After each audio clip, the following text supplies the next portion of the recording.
కట్టి ఊళ్ళోకి వచ్చనమ్మా చాలారి పూలు పెట్టి జాతరులు తెచ్చనమ్మా తంగేడు పూలు పెట్టి కంకాణ దూకేనమ్మా ముక్కు ముక్కెర పెట్టి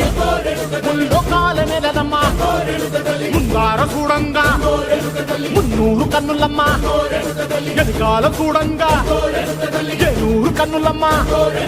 సాధు సిద్ధులంతా సాగిల పడ్డరమ్మా మహారాజు రాజులంతా మొగారిల్లిరమ్మా కోరిక కోరంగా రంగులు పూసినాము ఆశలు తీరంగా ఏసాలు వేసినాము నీకన్నా పెద్ద దిక్కులో కాన ఎక్కడుంది నైవేద్యం ఎట్టంగా మా కాడ ఏమిటుంది మనలన్నీ అలకించి వరని